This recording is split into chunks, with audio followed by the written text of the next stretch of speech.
Bismillahirrahmanirrahim. Assalamualaikum teman-teman semua. Ketemu lagi dengan saya Dodi Priatmono dari dodianimation.com. Ya, senang sekali kali ini kita akan mulai belajar menggunakan software Blender. Khususnya bagi teman-teman yang belum pernah menggunakan software Blender, ini adalah kesempatan yang bagus sekali karena saya akan ajarkan dari dasar sekali bagaimana menggunakan software Blender yang versinya kali ini adalah versi 2.9. Tapi tentu saja teman-teman bisa saja menggunakan versi-versi setelah ini. Oke, langsung saja ya. Nanti di sini ada beberapa materi yang akan saya berikan, mulai dari cara menginstal, kemudian kita nanti akan latihan membuat objek seperti yang ada di sini, ya kan? Ini keren banget ini, terutama bagi teman-teman yang belum pernah menggunakan software 3D.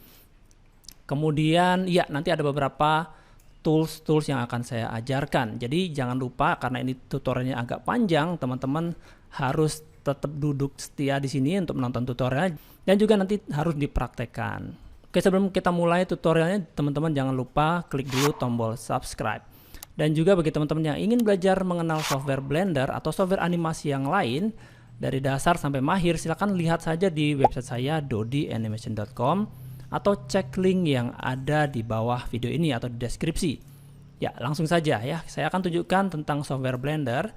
Jadi bagi teman-teman yang ingin mendownload software Blender, silakan masuk saja ke websitenya yaitu blender.org. Software Blender ini adalah software yang gratis, yang free open source, jadi teman-teman bisa mendownloadnya untuk keperluan belajar maupun untuk bekerja. Oke, langsung saja klik download di sini. Nanti mungkin teman-teman waktu melihat video ini sudah berbeda versi lagi, tapi kurang lebih seperti inilah ya cara mendownloadnya. Nah, di sini ada keterangan juga untuk versi yang lain, terutama untuk OS yang lain seperti macOS, Linux, dan Steam. Untuk Windows sendiri ada 3 pilihan di sini, yaitu versi yang harus diinstal, versi yang portable, artinya teman-teman tidak perlu menginstalnya, dan juga tersedia di Microsoft Store. Tapi pada dasarnya ini semua sama saja. Oke, dan perlu teman-teman ketahui bahwa versi Blender 2.8 ke atas itu sudah yang 64 bit. Jadi teman-teman yang menggunakan Windows versi 32 bit tidak bisa menggunakan software Blender yang baru. Oke, untuk teman-teman yang ingin melihat versi yang lama atau mendownload versi-versi yang lama, bisa cek di atasnya. Di sini ada previous version, teman-teman bisa lihat di situ. Di sini ada all previous version, teman-teman klik ini, nanti akan masuk ke sini, dan di sini ada semua Blender versi dari mulai versi 1 sampai versi yang terakhir. Teman-teman tinggal pilih saja mau pakai versi yang mana, klik di sini dan nanti tinggal di-download. Oke, kalau teman-teman ingin tahu spesifikasi yang dibutuhkan atau requirement-nya, teman-teman bisa cek di sini ada tombol requirement. Kemudian di sini ada keterangannya ya bahwa software Blender ini bisa digunakan di semua OS, dan juga di sini ada minimum requirement sampai ada yang optimal. Dan ini adalah untuk spesifikasi minimumnya, yaitu untuk prosesornya yang dual core. Setahu saya ini adalah versi Core i3 ya, Core i3 ke atas. Kemudian untuk RAM-nya 4 GB minimal dan VGA-nya adalah minimal 1 GB. Tapi disarankan menggunakan yang rekomendasi ini, yaitu menggunakan Intel Core i5 ke atas, atau yang optimal itu akan jauh lebih baik sekali. Oke, itu ya sekilas tentang software Blender. Sebetulnya ada banyak di sini yang teman-teman bisa ketahui, seperti misalnya untuk long term service supportnya di sini banyaklah ya, teman-teman bisa lihat di situ. Tapi langsung saja setelah teman-teman download kemudian diinstal, cara menginstalnya juga sangat-sangat mudah ya, sangat cepat sekali, cuman 180-an mega tadi kalau tidak salah. Oke, sekarang kita lihat di software Blendernya ya. Jadi ini adalah software Blender setelah diinstal kemudian dibuka. Tapi untuk memastikan bahwa software Blender yang saya gunakan ini sama dengan yang teman-teman gunakan, itu saya akan melakukan namanya reset factory.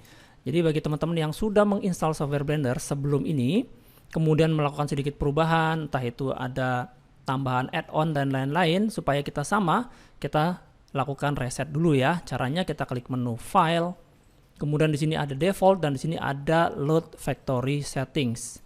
Oke, saat kita klik Load Factory Setting, maka tampilan software Blender kita sekarang sudah sama.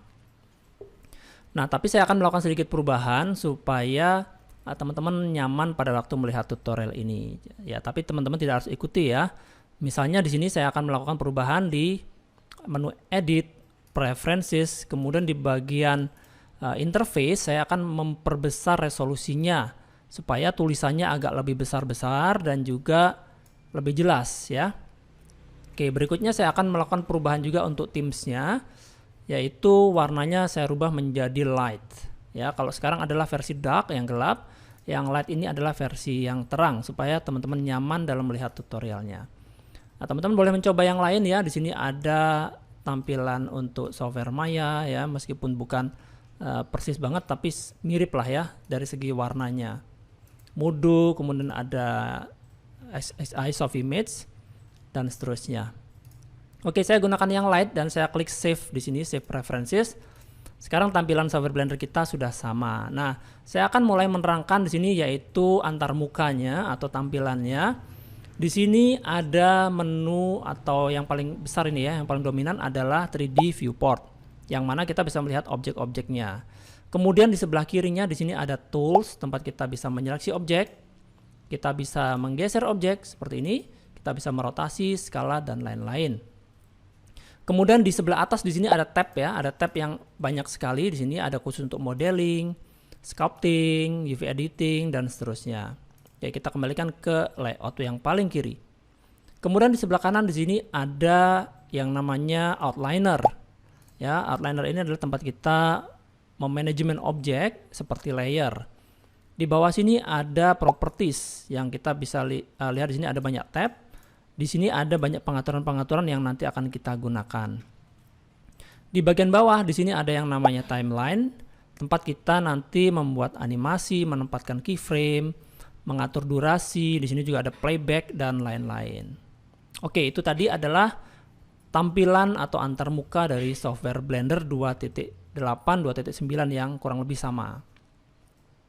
Berikutnya saya akan terangkan tentang navigasi tampilan. Nah, teman-teman untuk menggunakan software Blender ini disarankan menggunakan mouse yang ada tombol tengahnya atau scroll di tengahnya. Kalau teman-teman tidak menggunakan mouse, ya sebetulnya masih bisa, tapi akan jauh lebih bagus kalau menggunakan mouse. Oke, yang pertama, cara melakukan zooming seperti ini adalah dengan menggunakan scroll mouse. Scroll saja ke dalam, keluar, maka dia akan melakukan zoom in, zoom out. Kalau teman-teman tidak menggunakan mouse, di sini ada tombol untuk zoom in dan zoom out. Berikutnya adalah untuk merotasi tampilan seperti ini, itu menggunakan klik tengah pada mouse.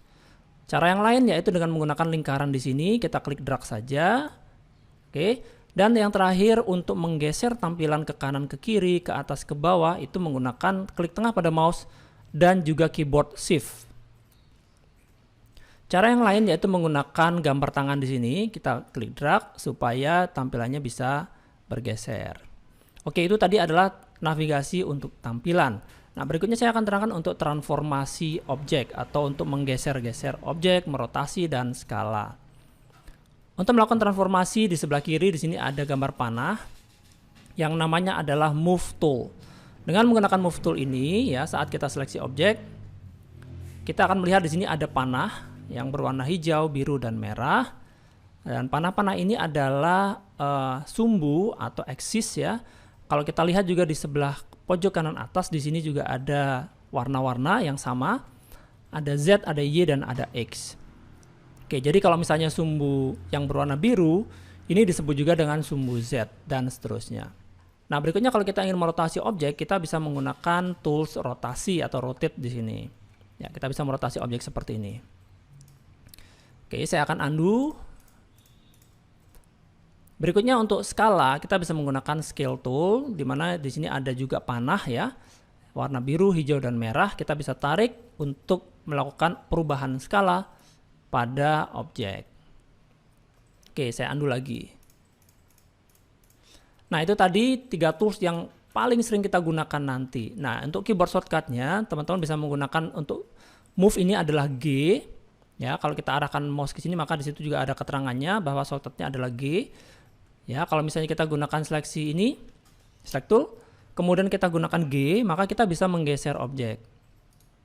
Untuk rotasi kita bisa menggunakan R dan untuk skala kita bisa menggunakan S. Ya, jadi kalau misalnya kita gunakan select tool ini, kemudian kita gunakan G itu untuk menggeser, kemudian R adalah untuk merotasi dan S adalah untuk skala.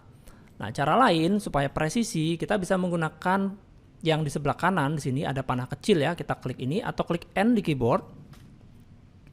Nah, di sini ada item, tool dan view, kita gunakan yang item. Di dalam item di sini ada transform, ada lokasi, rotasi, skala, dan dimensi. Nah, misalnya untuk lokasi ya, kita coba lihat di sumbu Y di sini. Kalau di sumbu Y ini saya isikan angka 5 di sini, maka si objek akan bergeser ke sumbu Y, yaitu yang berwarna hijau ini dengan jarak 5 meter ya. Di sini ada M-nya yaitu meter. Oke, saya kembalikan ke 0. Kemudian di sini ada rotasi. Kalau kita ingin rotasi objek di sumbu X yang warna merah ini ya, 45 derajat, kita isikan di sini 45 derajat, maka objek sudah rotasi di 45 derajat sumbu X. Oke, kembali saya isikan angka 0. Begitu juga dengan skala, saya bisa isikan skala di sini untuk sumbu Z misalnya 3 kali lebih besar dan seterusnya. Oke, untuk skala ini satuannya yang normal adalah 1. Dimensi objek di sini adalah 2 meter, jadi ini ukurannya objek adalah 2 kali 2 kali 2 meter. Oke, demikian tadi bagaimana cara kita melakukan transformasi objek. Sebetulnya masih banyak sekali tools yang harus teman-teman kuasai ya. Karena ini terbatas dengan durasi, maka saya hanya akan terangkan sampai di sini. Tapi berikutnya nanti teman-teman akan berlatih membuat satu buah objek seperti yang tadi teman-teman lihat di awal, yaitu seperti ini. Nah, karakter ini ya, keren banget kan? Nah, untuk itu kita akan langsung saja mempelajarinya. Oh ya, teman-teman, kalau misalnya ingin jauh lebih dalam mempelajari software Blender, jangan lupa cek di website saya dodianimation.com. Oh ya, sebelum masuk ke itu, saya akan terangkan dulu tentang beberapa hal yang nanti akan sering kita gunakan, yaitu yang pertama adalah edit mode. Nah, untuk masuk ke dalam edit mode, kita bisa klik saja menu di atas pojok kiri, atau kita bisa menggunakan keyboard shortcut yaitu tab. Oke, jadi caranya adalah kita seleksi objek, kemudian kita masuk ke menu objek mode dan kita klik ke edit mode. Maka objek akan berubah seperti ini. Atau cara yang lain adalah dengan menggunakan keyboard tab di keyboard ya. Oke, seperti itu. Dan kita klik tab lagi untuk kembali ke objek mode. Nah, berikutnya saya akan terangkan tentang grab tadi ya. Tadi sudah saya sampaikan juga bahwa untuk menggeser objek itu kita bisa menggunakan grab atau G ya. Shortcutnya adalah G. Maka saat saya klik G, objek akan bergerak. Nah, ini juga nanti akan berfungsi pada waktu kita masuk ke dalam edit mode. Saya lanjutkan lagi. Seleksi di dalam edit mode itu ada 3 macam, yaitu ada vertex atau titik, ada edge atau garis, dan ada face atau permukaan. Untuk shortcutnya yaitu angka 1, angka 2, dan angka 3. Jadi langsung saja kita seleksi objek dan kita masuk ke dalam tab, ya, ke dalam edit mode, klik tab. Nah, di sini ada vertex atau titik, di sini ada edge atau garis, dan di sini ada face. Teman-teman untuk mengaktifkan ini bisa saja menggunakan keyboard yaitu angka 1 untuk vertex, angka 2 untuk edge, dan angka 3 untuk face.